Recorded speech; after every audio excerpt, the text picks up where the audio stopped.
अभी मैं अपनी दुख भरी कहानी सुना के हटाई था कि इतने में एक और दुख मेरी आंखों के आगे आ गया।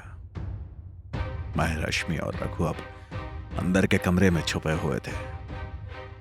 जान बचेगी भी कि नहीं, ये तो कहना बिल्कुल ही मुश्किल था, क्योंकि बाहर करीब अलग अलग जगहों पर 10 खुफिया एजेंट्स हथियारों के साथ तैनात थे। हम तीनों इस वक्त बहुत ही ज्यादा टेंशन में थे। समझ नहीं आ रहा था क्या करें। रघु फिर से रश्मि से सवाल करने लगा। रश्मि, सौरभ का कोई कॉल आया तुम्हारे पास? उससे कोई बात हुई तुम्हारी? ओह शिट यार रघु, मैं तुम्हें बताना ही भूल गई। हाँ, उसका कॉल आया था, पर उसके खुद वाले नंबर से नहीं आया था। अच्छा, जिस नंबर से आया था वो नंबर क्या है? तुम्हारे पास है अभी? हाँ है, लेकिन वो फोन मेरा बाहर बरामदे में है। ओह गॉड, कोई ना, तुम दोनों यहीं रुको, मैं लेके आता हूं। इतना कहकर रघु ने धीरे से अंदर का दरवाजा खोला और नीचे बैठते हुए बाहर बरामदे में आ पहुंचा। मोबाइल वहीं टूटी हुई खिड़की के नीचे पड़े बेंच पर ही पड़ा था। जैसे ही रघु ने ऊपर टेबल पे पड़े मोबाइल को उठाने के लिए हाथ ऊपर किया तो बाहर खड़े एक एजेंट ने तुरंत उस पर गोली चलाने की कोशिश की, लेकिन ये किस्मत अच्छी थी कि गोली उसके हाथ को छू कर निकल गई। उसने तुरंत अपना हाथ नीचे कर लिया। फिर तो कुछ देर तक रघु यूं ही डर के मारे नीचे ही छिपा रहा, और घर से बाहर खड़े थे 4 मेन खुफिया एजेंट, समर, रमेश, धानुष और रीना। तीनों के हाथ में पिस्टल थे और तीनों ने खिड़की और दरवाजे पर अपनी अपनी पिस्टल तैनात कर रखी थी। राकेश ने समर से सवाल करते हुए कहा, सर, वो सिर्फ 2 ही तो लोग हैं, हम इतना क्यों डर रहे हैं यहां खड़े होकर? हमें अंदर जाकर उन दोनों को वहीं दबोच लेना चाहिए ना, या बाहर उनका वेट क्यों कर रहे हैं? रमेश की बात का जवाब समर ने उसकी हंसी उड़ाते हुए कहा, बेटा, जब चिड़िया के पंख निकल आते हैं ना, तो उससे भी सावधान रहना चाहिए। और तुम लोगों की जानकारी के लिए बता दूं, खतरनाक हथियार भी हो सकते हैं उनके पास, ऐसी इंफॉर्मेशन मिली हमें। अब अगर तुम में से कोई अकेला अपनी जान खतरे में डालकर अंदर जाना चाहता है तो जा सकता है। बोलो अब। सर, मैं जाऊंगा अकेले अंदर। क्यों भाई राकेश, क्यों, जिंदगी प्यारी नहीं है क्या? इतना भी गर्म खून रखना अच्छी बात ना है। समर उससे ये सब कह रहा था कि इतने में रीना भी समर से आकर बोली, जी सर, सही कह रहे हैं राकेश सर। हम अगर यूं ही डर के मारे यहाँ खड़े रहे तो हमारे हाथ कुछ भी नहीं लगेगा। ऐसे तो हम बस अपना वक्त ही जाया कर रहे हैं। जाओ भाई तुम दोनों, अब तुम दोनों को और क्या कहूं मैं, बेस्ट ऑफ लक। लेकिन हाँ, समर उन दोनों को फिर से कुछ खास इंस्ट्रक्शंस देने लग गया कि जितने वक्त में रघु रश्मि का मोबाइल उठा के अंदर कमरे में वापस चला आया।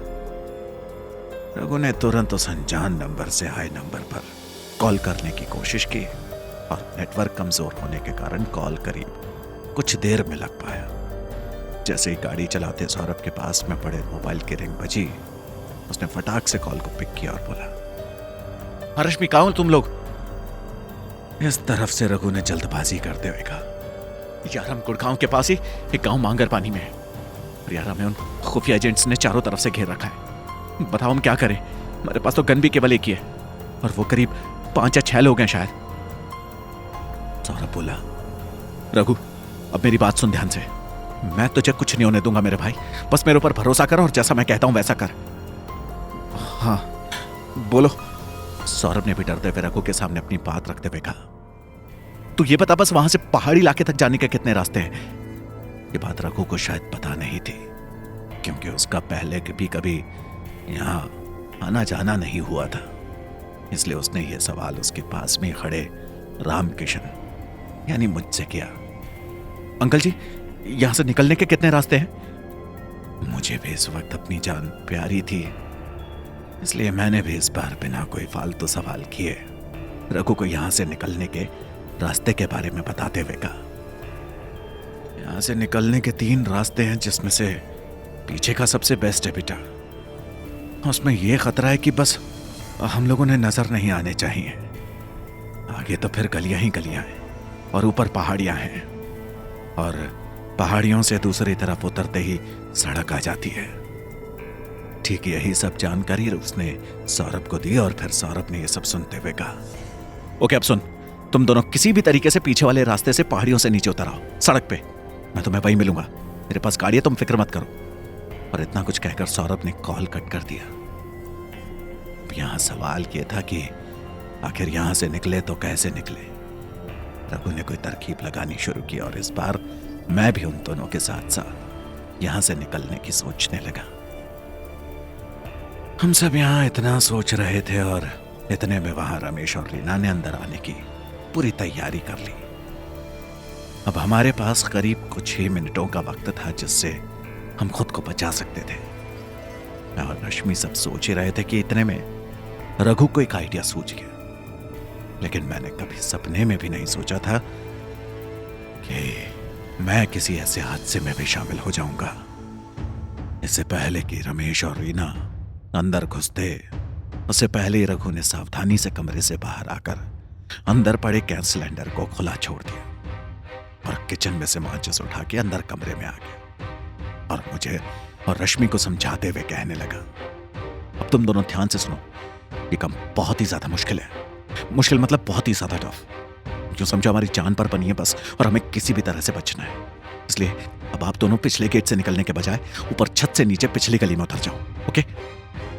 और तुम देखते जाइए बस आप। चलो फटाफट। रघु ने फटाफट से अंदर कमरे में से ही ऊपर का छप्पर जरा सा तोड़ दिया।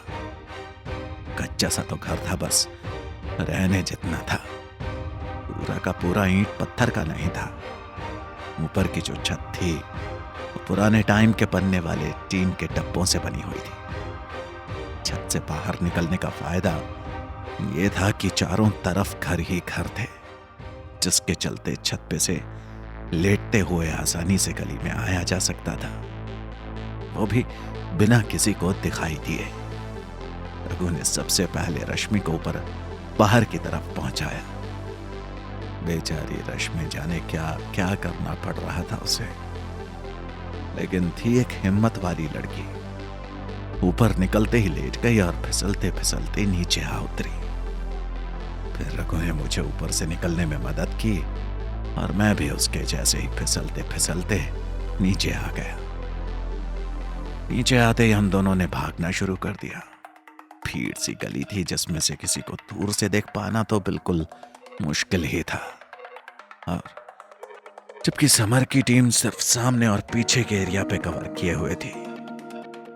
गांव के अंदर बीच की गलियों में कोई भी एजेंट या पुलिस वाला तैनात नहीं था।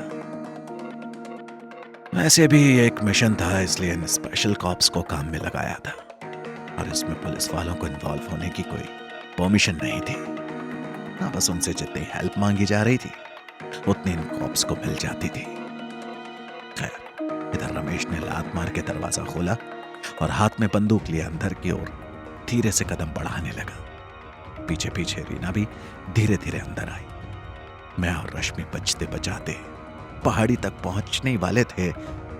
रश्मि थी कि बार बार रघु की फिक्र करते पीछे देखती रहती और फिर मैं उसे बार बार कहता चलो, तो वो चलने लगती। हम यूं ही घरों में छुपते छिपाते पहाड़ी इलाके तक पहुंचने में कामयाब हो ही गए और ऊपर पहाड़ों में छिपकर गांव की तरफ देखने लगे। मेरी तो सांसें काफी हद तक फूल चुकी थीं और ठीक रश्मि का भी यही हाल था। इधर हम थे कि छुप कर रघु का वेट कर रहे थे और उधर रघु था कि मौत को दावत दे रहा था। हमारी तरह ऊपर से बाहर निकलने के बजाय उसने पीछे के गेट से भागना सही समझा। ऐसा इसलिए क्योंकि अब वो अकेला था और उसने अंदर गैस भी लीक कर रखी थी, जिससे वो कुछ पढ़ाई करने की सोच रहा था। इसलिए उसने अब अपनी परवाह ना करते हुए फटाफट से पीछे का दरवाजा खोला और बाहर आकर रुक सा गया। एक हाथ में उसके जलती हुई माचिस की तीली थी और दूसरे हाथ में एक लकड़ी की मशाल जैसी बनाई हुई कोई चीज, और उसके चेहरे पर एक भयानक सा डर भी था। इससे पहले कि वो माचिस की तीली से वो मशाल जलाकर उसे अंदर की ओर फेंकता कि वो समर की नजरों में आ गया और समर ने उसे देखते ही उस पर गोली चला दी और वो गोली सीधा आकर रघु के पैर में लगी और रघु का पैर एकदम से छलनी हो गया। लेकिन रघु नहीं गिरा और फिर रघु ने दर्द के मारे करहाना शुरू कर दिया। और इतने में रमेश और रीना भी अब उस कमरे में आ पहुंचे।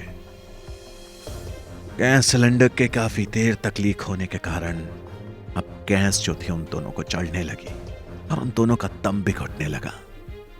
इधर थोड़ी सी दूरी पर आकर रघु ने वो मशाल जैसी लकड़ी को जलाकर अंदर की ओर दे मारा और खुद जितना हो सका उतना भागने लगा। इधर रमेश और रीना का दम अब कुछ ज्यादा ही घुट रहा था कि इतने में वो मशाल जैसी लकड़ी अंदर आ गिरी।